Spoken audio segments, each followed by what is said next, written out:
Welcome to Episode 8 of FTCE Seminar, the Florida Teacher Certification Exam podcast, where we talk about testing tips, study strategies, and how to prep to pass the FTCE so you can launch from the campus to the classroom.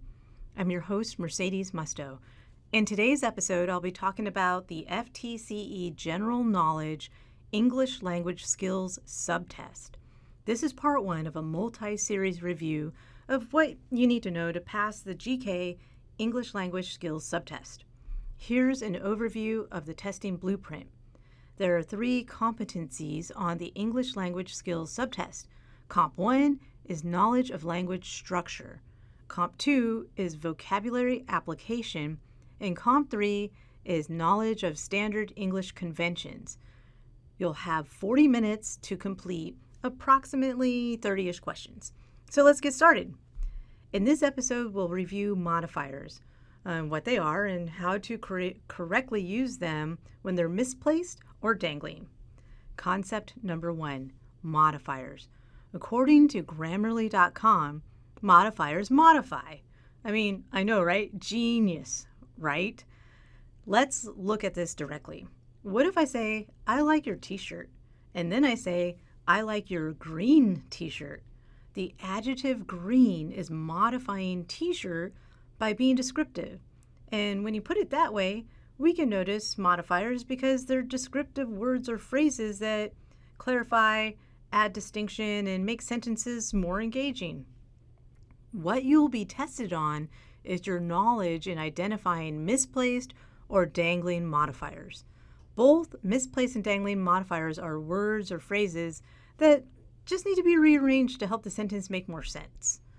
Here's an example of a dangling modifier. See if you can hear what's wrong with this sentence. Example 1. After cooking dinner, the dogs went outside to play. Okay. After cooking dinner, the dogs went outside to play. So, okay. So, the dogs cooked dinner, then let themselves out? Not likely. Here's a possible correction. After cooking dinner, she let the dogs outside to play.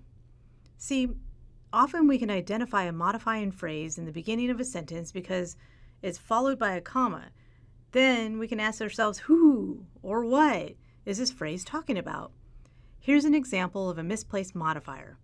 Visualize the words as I describe the next sentence. Example 2. I saw the dog outside scrolling through my text messages. Sticking with the canine examples here, I saw the dog scrolling through my text messages? So the dog was on your phone? Not likely. Here's a possible correction. Scrolling through my text messages, I saw the dog outside. Again, I can answer who in the corrected sentence because, listen, scrolling through my text message, who? I, me. I saw the dog. Okay. What Grammarly.com is saying is that modifiers are words or phrases usually placed right by the noun. Side note, noun, person, place, or thing, and right by the noun that they are modifying. That's why when they're dangling or misplaced, they're like really funny. Like this one. A waiter served ice cream to a lady with sprinkles on top. See what I did there? Wait for it. Did the ladies have sprinkles on top of like her head or something? Not likely. How about this corrected sentence? A waiter served ice cream with sprinkles on top to a lady. There, that's much better. Not knocking the fashionistas that like to wear sprinkles and stuff because, sprinkles are for winners. Let's review. Modifiers modify.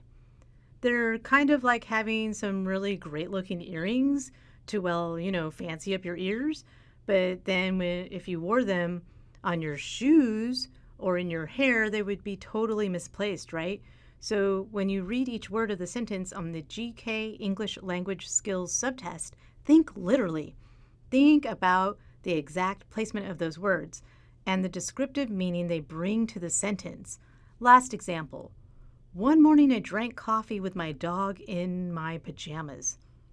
One morning I drank coffee with my dog in my pajamas? Was the dog in the pajamas?